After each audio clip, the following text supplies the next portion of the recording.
Hey, just a warning before the video starts. This video contains spoilers about the bosses of Sekiro, Shadows Die Twice, and there are also like some flashing lights, so if either of those things don't sit right with you, I encourage you to click off the video. Thanks.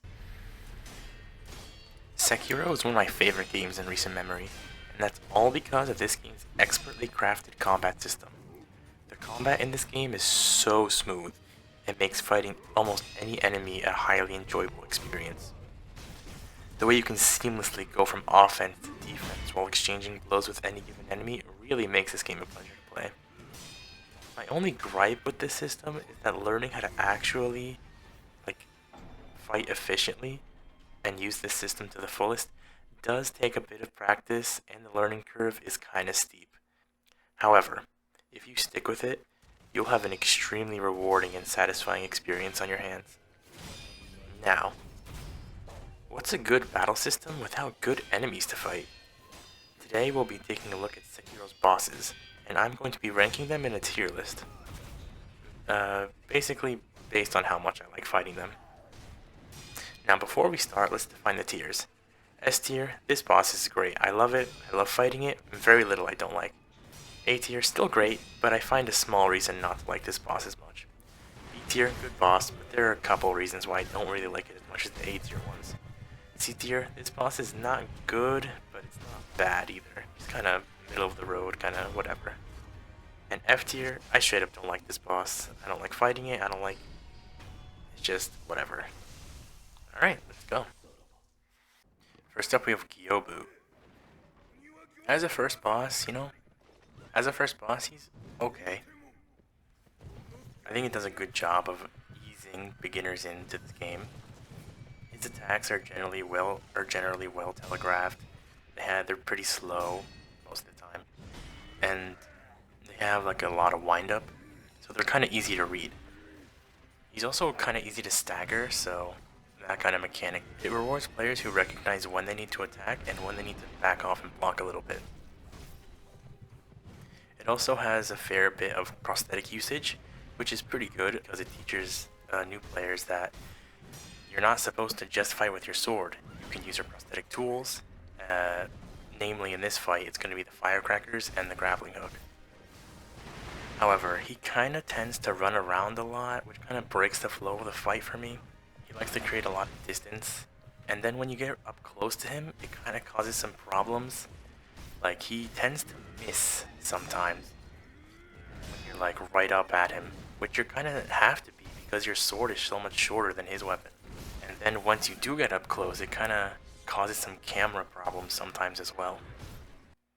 So all that considered, I'll probably put him in B tier. Not the worst, but not the best, but I still do enjoy fighting him from time to time. Next up is Lady Butterfly. Right off the bat, I'd like to say that she's pretty thematically cool. She has this ninja vibe going on.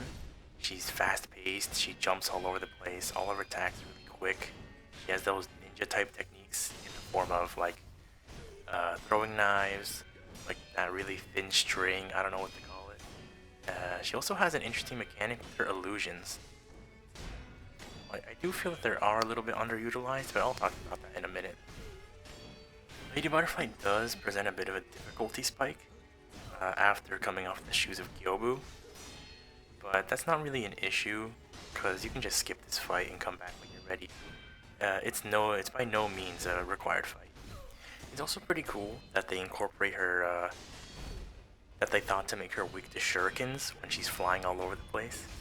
I'm pretty sure the game does tell you that shurikens are effective against flying enemies, so yeah, I guess it just rewards players for being creative again, similar to Gyobu. As for the things I don't like, the arena can sometimes be a little problematic with her erratic fighting style. She has a chance to get caught on some of the pillars when she does that like zigzag attack. I don't know what it's called, but it's also kind of weird that they only give you one snapping seed to deal with her illusions before the fight. You don't get it back if you die, so if you use it on your first try and you happen to die, well, that's it. You better either learn how to deal with the illusions or just come back when you have more snapping seeds. Which is a bit annoying considering that the snapping seeds things are pretty rare, but once again, it's an optional fight, so that's not that big of a deal. I did say that the illusions are pretty underutilized. It would be cool if they incorporated those illusions into some of her attacks. Lady Butterfly just like summons them and sits back for a while. The strategy that I end up leaning towards is just running away until she decides to get rid of the fucking illusions. Overall, I like this fight more than Gyobu's, so I'll put an A tier. I like her theme. I like what she has going on here with the ninja stuff. Now we're coming up on one of my favorite bosses in this game, and that would be Genichiro Ashina. I think he's extremely fun to fight. This is like the first boss where the combat system really clicked for me.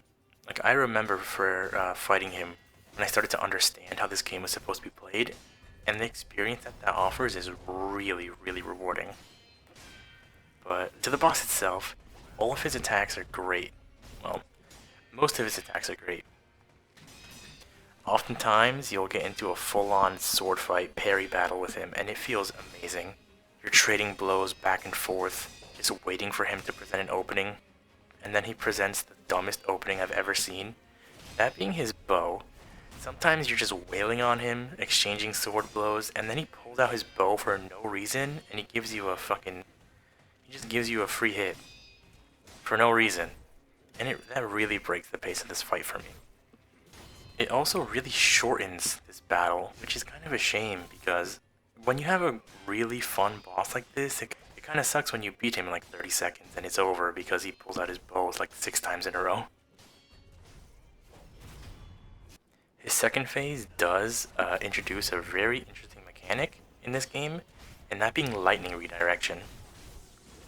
Lightning redirection just looks really cool and is super rewarding to hit because it just stuns him for like 5 seconds. You can just go crazy on him. So far, this is the best boss, and I'm putting it above Lady Butterfly in A tier. He's not S tier because the whole bow shenanigans kind of prevent him from being really good in my opinion.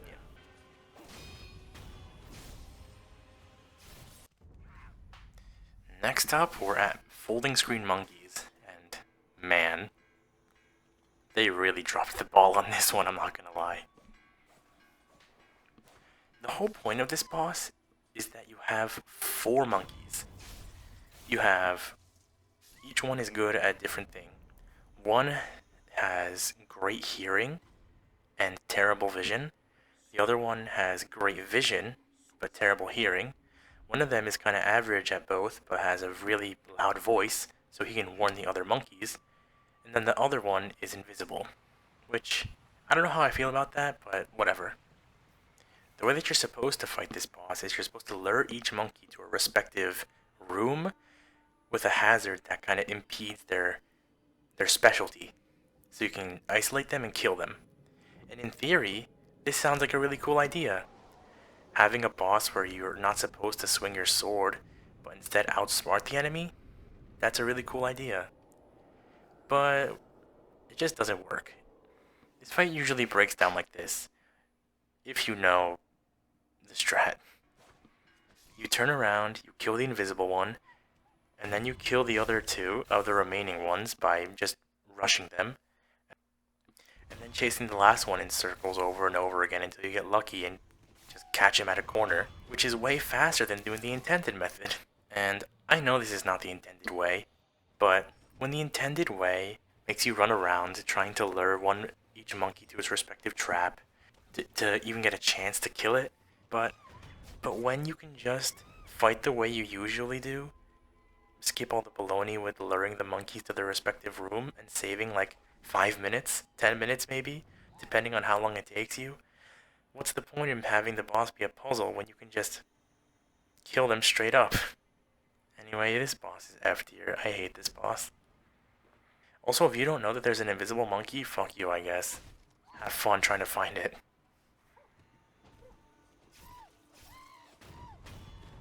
Up next, we have Guardian Ape.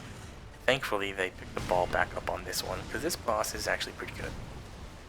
His behaviors and the way that he runs around and attacks you really makes you feel like you're fighting an angry ape who's out of control. His attacks are all wild and unpredictable. He fucking randomly He randomly transitions from walking on all fours to walking on his hind legs to jumping around. I mean, he even throws his own shit. If that doesn't scream ape to you, I don't know what does. Also, the death blow animation for this is sick as hell.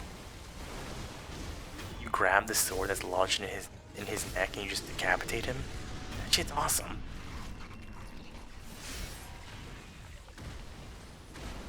But the fight's not over yet.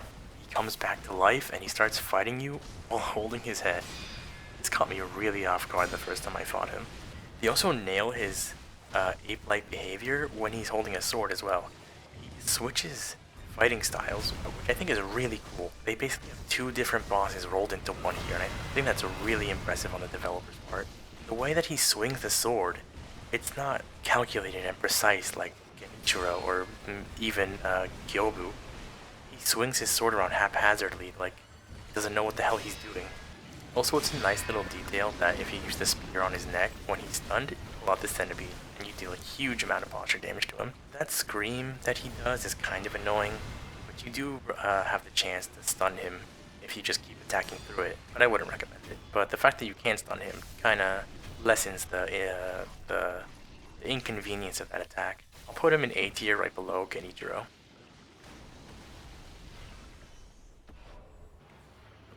Next up we have Headless Ape, Refight in the Cave. This fight, it is a retread of a boss that I really like, but I think the execution here is really lacking to say the least. The first phase is just Headless Ape, but again, so that's okay I guess.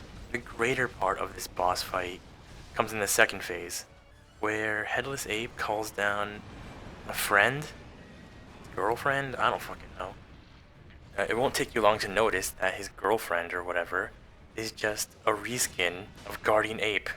So now you're in this small ass arena and you have to fight Headless Ape and Guardian Ape at the same time. I'm pretty sure they don't even get any new attacks. I think they just have access to less attacks compared to the last Ape fight. Kinda makes it feel like a little cheaper experience in my opinion. One thing that I'd like to mention, the arena that they give you for regular Guardian Ape is like 10 times as big as this small cave. So what made them think that they could just put two big fat ass apes in a smaller battlefield and then just call it a day and call that a boss? Like why? This fight ultimately boils down to you getting lucky enough to parry one of the main ape's attacks so that he gets stunned, and then going to try and do a little bit of damage to the little ape, and then repeating that process for like 10 cycles. Oh, and that if you get lucky enough to survive that long, because I think they tried to program the little ape to only attack you when the big ape just is kind of occupied or is kind of stunned, but it doesn't work. Sometimes you'll have both of them on you at the same time. And if the little ape happens to be behind you and you're targeting the big ape with your camera, fuck you I guess, I don't know. This is just a reused boss plus a gank encounter, which is not very fun to me. The only redeeming quality is that you can skip this boss if you go to this area before you fight Guardian Ape. That's its only saving grace, putting in C tier. Fuck this boss. Now we're up against Corrupted Monk. And thankfully, this boss is a lot better than the ape in the cave. This boss just hammers at you with these long combos. Parrying those long combos is super satisfying in my opinion. The way that she spins around and turns while attacking gives each strike like a good portrayal of weight, and it just makes the fight feel that much better. Like this boss just feels fun to fight. It feels you're going against this like really brutish opponent, yet brutish yet graceful is probably the way I describe it. She laughs at you all fucking fighting and then hits you with these huge monstrous like strike, and she does it so fast. It's just so fun. It's the only way that I can describe it. And the fact that they throw Mikiri counters in here is just awesome. They're always welcome in my book. My only complaint is that she recovers posture like fucking really fast. So, and then she doesn't really give you too many openings. Like, you can hit her once and then she starts to block you, or she'll like fly away, and you have to kind of restart your progress on her posture. This fight can be tough, but once you've like got her big combo down, you got this boss. I'll put it in B tier above Gyobu. Now we have True Monk. Basically repeat everything I said in the last segment and apply it to this boss. For the first phase at least. The second phase is cool. She summons a bunch of illusions, or ghosts, or whatever the hell they are. And you just kind of have to deal with them until she stops. Which is alright. But there's a really cool little hidden thing that you can do in this fight, or in the second phase, where you can grapple onto the tree and just skip the second phase entirely by landing a falling death blow on her. I think it's a little bit cool. Kinda rewards players for thinking out of the box. I'm pretty sure the second phase is just more of the same from the first phase, which is just more good fighting, or after the illusions disappear at the very least. The third phase does change things up a little bit. Her attacks feel more aggressive, and she feels a little bit more unhinged and angry. She can kind of interrupt her flowing combo to throw a 50-50 at you, that being either a sweep attack or like this worm thing, throwing attack, I don't know what to call this, and it kind of makes for a cool little loop. Parry a few attacks, and then she throws a paralysis at you, and it's up to you to decipher in that split second whether you're supposed to jump or dodge out of the way. I think that's pretty cool. Now I'd like to address something.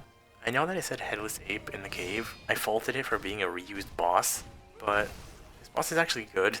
Plus, when you put the weaker version first, because what Headless Ape did, they put Guardian Ape first, and then they had you fight Headless Ape in the cave. When you put the weaker version of the boss first, it feels less like a reused boss and more like a little preview. You have the full experience of fighting Guardian Ape and then Headless Ape with all of his attacks and all of its glory, and then you fight a watered down version, and the only difficulty, quote unquote, that they add to it is that they add a second ape, which is kind of just artificial difficulty in my opinion. Anyway, True Monk goes in A tier right above Ape.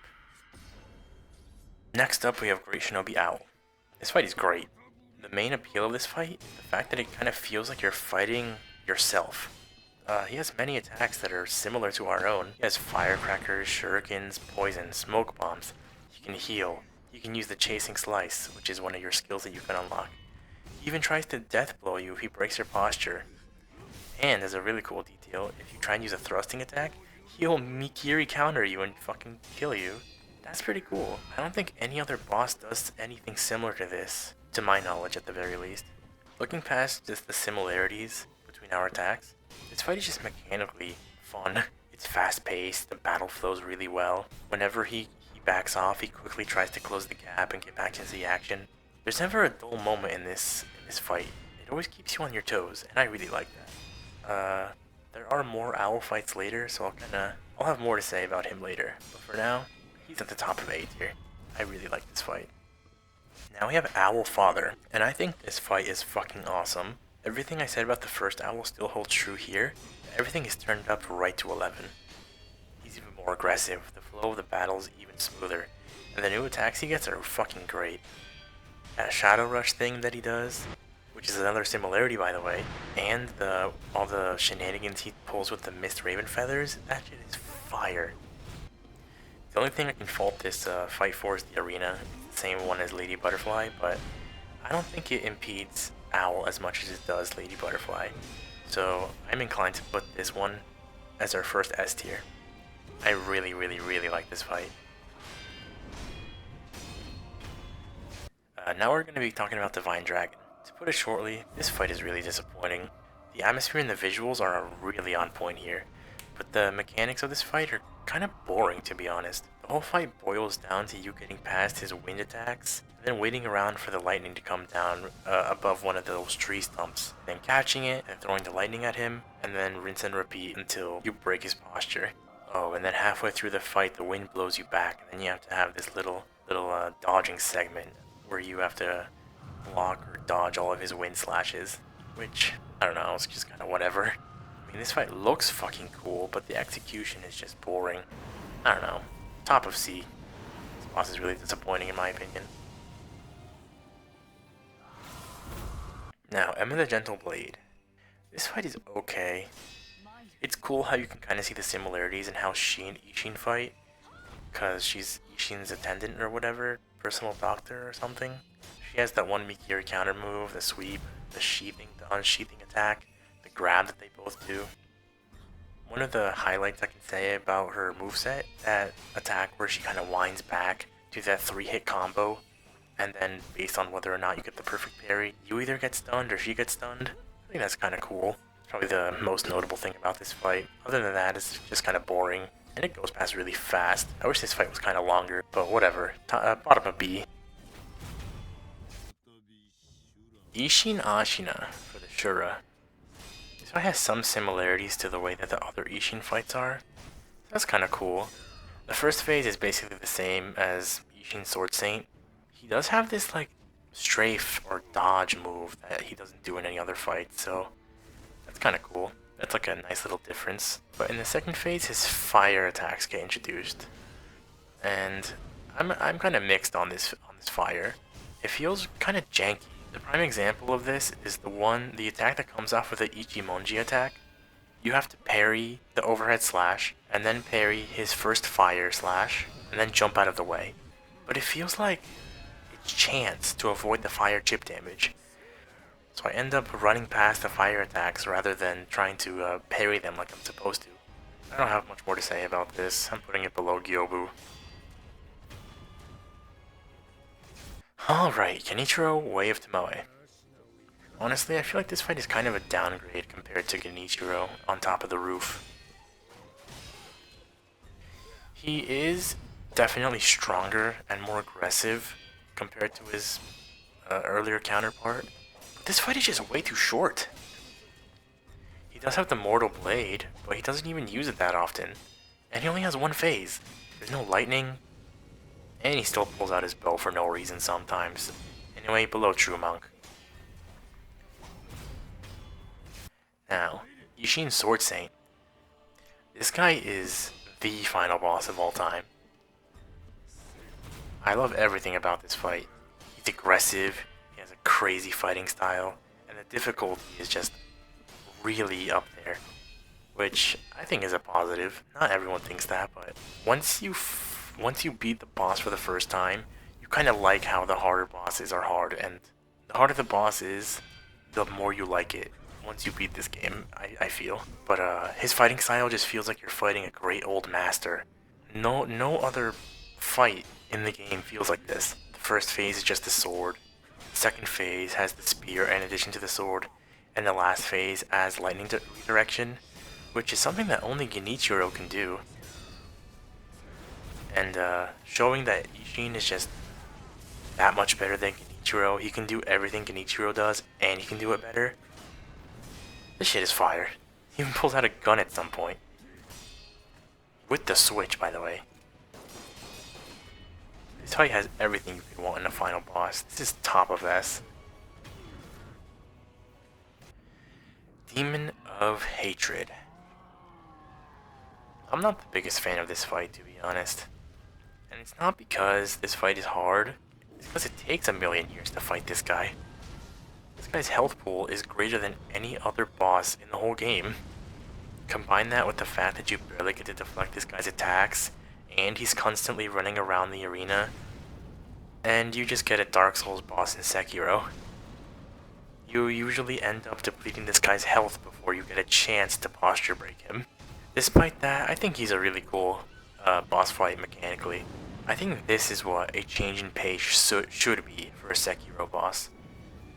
The mechanics with the grapple are fun, where he jumps up into the sky, and then you have to grapple back in with the explosion blasting past you. I think that's cool. All of his fire attacks can sometimes be janky, but definitely not as janky as Ishin's fire attacks. Especially that meteor one.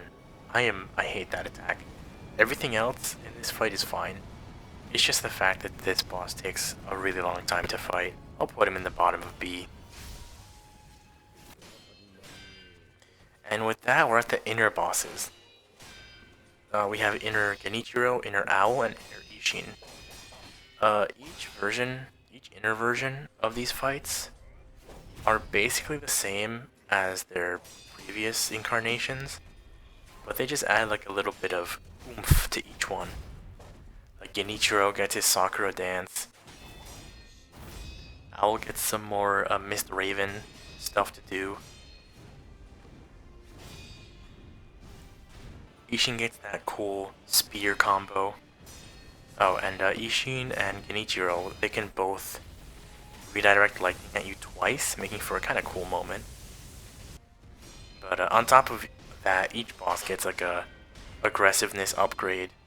These fights are probably my favorite in the game. I'm putting them all on S.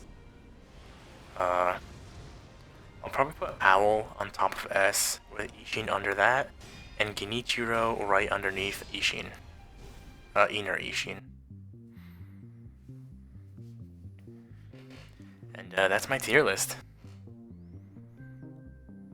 If you don't agree, I don't care. These are my opinions. If you like folding screen monkeys for whatever reason, good for you. But thanks for watching my video. If you have any opinions on it, be that good or bad, I encourage you to put them in the comments, because any criticism is good criticism in my opinion, because they'll actually help me figure out what I'm doing well and figure out what I'm doing not well. So any comments are welcome. But anyway, that's all I really have to say. If you enjoyed the video, I will ask you to like and subscribe if you are so inclined. Anyway, that's all I have to say. Thanks again for watching.